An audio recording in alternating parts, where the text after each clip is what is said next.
आदरणीय बंधुओं, माताओं व मेरी प्यारी बहनों, राधे राधे। आप सभी का हमारे YouTube चैनल जीवन की धारा पर बहुत बहुत स्वागत है।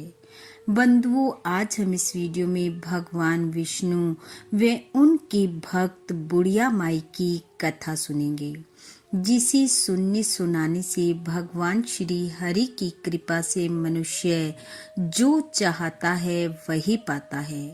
कथा कहानी सुनने के बाद यदि आप हमारे चैनल पर नए हैं तो कृपया हमारे चैनल को सब्सक्राइब करें, बेल आइकन को प्रेस करें ताकि हमारी वीडियो की नोटिफिकेशन सबसे पहले आप तक पहुंचे।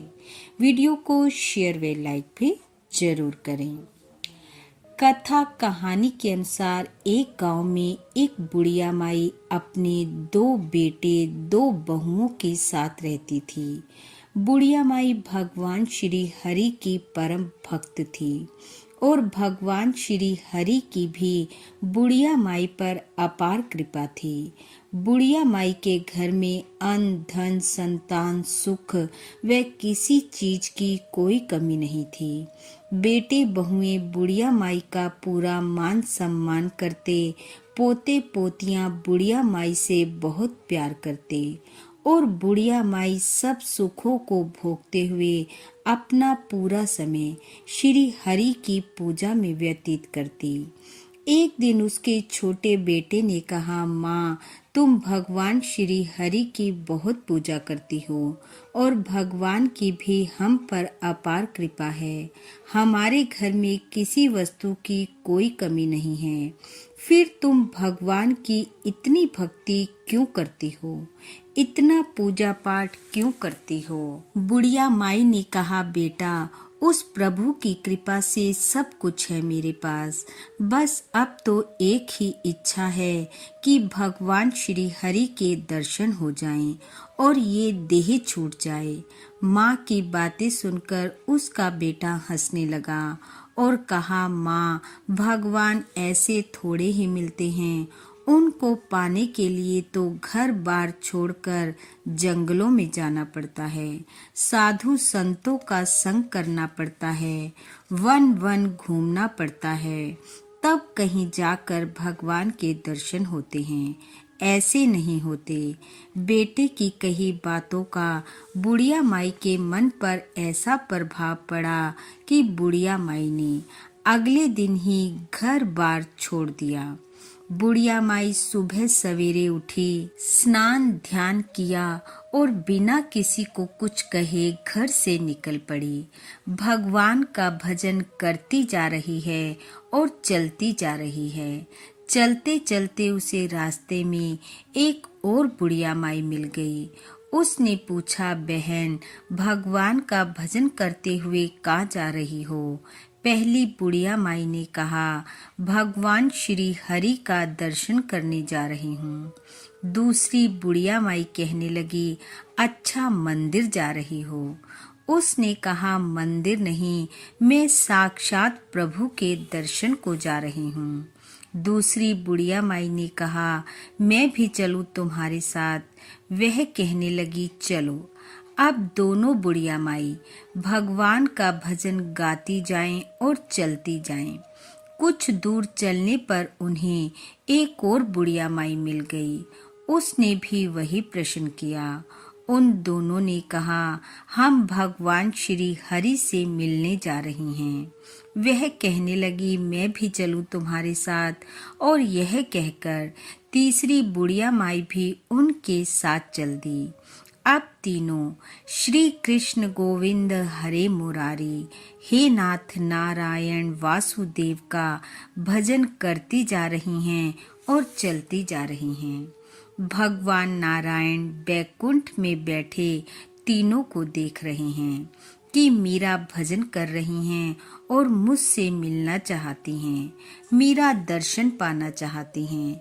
चलो इनकी परीक्षा ली जाए कि ये सच में मेरा दर्शन चाहती भी हैं कि नहीं। परीक्षा लेने के लिए भगवान ने सोने की मोहरों से भरी थैली गिरा दी।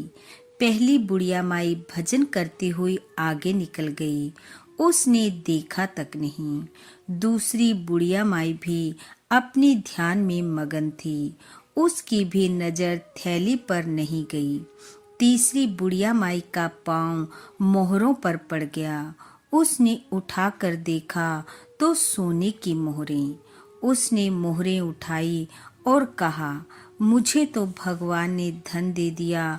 और बिना उन्हें कुछ कहे वह अपने घर को वापस चल पड़ी। भगवान ये लीला देखकर मंद मंद मुस्कुरा रहे थे। अब कुछ दूर चलने पर भगवान श्री हरि ने सोने की ईंट गिरा दी। पहली बुढ़िया माई को ठोकर लगी, लेकिन उसने ध्यान नहीं दिया, आगे निकल गई।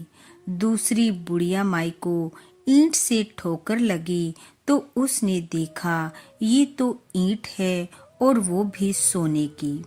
उसने भी ईंट उठाई और वापस घर को हो ली। उसने कहा, क्या वन वन फिरना, भगवान ने धन दे दिया है, अब घर जाकर आराम से बेटों पोतों के साथ रहूंगी। अब पहली बुढ़िया माई भगवान का भजन करती जा रही है और चलती जा रही है। बार बार भगवान को पुकार कर दर्शन की प्रार्थना कर रही है। अब की बार भगवान श्री नारायण ने हीरे मोती के ढेर पर बुढ़िया माई को गिरा दिया। बुढ़िया माई ने देखा हीरे मोती पड़े हैं, लेकिन उसके मन में कण भर भी लालच न आया। उसने कहा, प्रभु बहुत सस्ते में पीछा छुड़ाना चाहते हो। ऐसा कहकर जय श्री नारायण जय श्री हरि कहते हुए वह चल पड़ी। भगवान ने बहुत आंधी वर्षा तूफान बरसाया, परंतु बुढ़िया माई अपने प्रण से टस से मस ना हुई। बेसुध हो गई, लेकिन चलती रही। उधर भगवान ने सोचा, मेरी ये भक्त सच्ची लगन लेकर घर से निकली है। यदि मेरे दर्शन के बिना इसने देह छोड़ दी तो मेरा भी आसन डोल जाएगा। तब भगवान श्री हरि बुढ़िया माई के सामने प्रकट हुए। बुढ़िया माई को दर्शन दिए और कहा, मांग बुढ़िया माई, क्या मांगती है। बुढ़िया माई ने कहा, प्रभु आखिरी इच्छा आपके दर्शनों की थी। आपने दर्शन देकर मेरा जीवन सफल कर दिया। ऐसा कहते हुए बुढ़िया माई भगवान के चरणों में गिर गई और भगवान के चरणों की रज मिलते ही बुढ़िया माई की देह से प्राण छूट गए।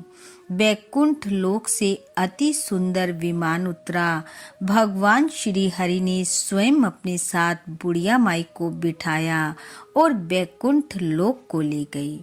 बुढ़िया माई की सच्ची भक्ति और लगन ने बुढ़िया माई को श्री हरि के दर्शन व बैकुंठ लोक दिलाया।